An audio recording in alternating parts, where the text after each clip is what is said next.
आज Doubtnut app download करें। Doubtnut पर अपने सभी गणित, रसायन विज्ञान, भौतिक विज्ञान और जीव विज्ञान के डाउट्स का करो सफाया। बस प्रश्न की फोटो खींचो, एक ही प्रश्न को क्रॉप करो और तुरंत वीडियो सोल्यूशन पाओ। अभी डाउनलोड करें। नमस्कार दोस्तों, हमारा प्रश्न है कि दोस्तों यहाँ पर हमें प्रश्न पूछा गया है कि तत्वों के इलेक्ट्रॉनिक विन्यास का आधुनिक आवर्त सारणी में तत्व की स्थिति से क्या संबंध है। ठीक है, तो दोस्तों हमें बताना है कि जो आधुनिक आवर्त सारणी है इसमें जो हमारा इलेक्ट्रॉनिक विन्यास है वो तत्व की स्थिति से किस तरह से संबंधित है, ये हमें प्रश्न में पूछा गया है।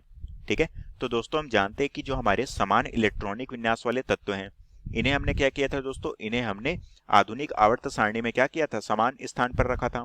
ठीक है, तो हम कह सकते हैं कि अगर यहाँ पर अगर हमारे इलेक्ट्रॉनिक विन्यास समान होंगे किसी तत्व में तो हमने उसे क्या किया था, हमने उसे एक ही स्थान पर दोनों को रखा था।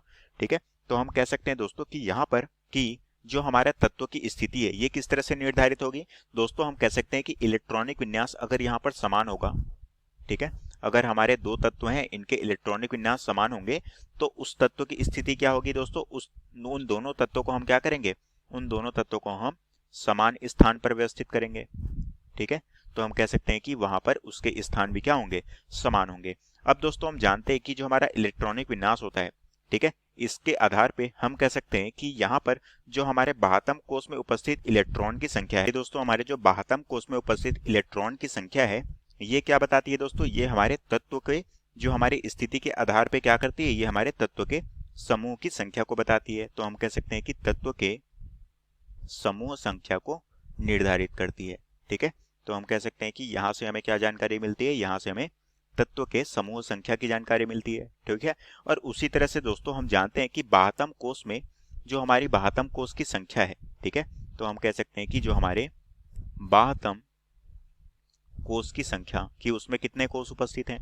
ठीक है, तो यहाँ पर हो गई हमारी कोश की संख्या। ये हमारे जो बाह्यतम कोश की संख्या है ये क्या प्रदर्शित करती है दोस्तों, ये हमारे तत्व के आवर्त संख्या को सूचित करती है। तो हम कह सकते हैं कि ये हमारे किसको दिखाती है, आवर्त संख्या को प्रदर्शित करती है। ठीक है, तो दोस्तों हम कह सकते हैं कि अगर हमारे बाह्यतम कोश में उपस्थित इलेक्ट्रॉन की संख्या क्या दिखाती है, वो दोस्तों हमारे तत्व के समूह संख्या को बताती है। और अगर बाह्यतम कोश की जो संख्या है, बाह्यतम कोश की जो संख्या है वो हमारे क्या बताती है, वो दोस्तों हमारे आवर्त संख्या को बताती है। और यही दोस्तों में प्रश्न में पूछा गया था जो कि हमारे प्रश्न का उत्तर है। तो आशा करता हूँ दोस्तों आपको ये प्रश्न समझ आया होगा। धन्यवाद। कक्षा 6 से 12वीं से लेकर नीट, IIT, JEE वो एडवांस के लेवल तक 1 करोड़ से ज्यादा छात्रों का भरोसा। आज ही डाउनलोड करें डाउटनेट ऐप या व्हाट्सएप करें अपने सारे डाउट्स 8400 400 400 पर।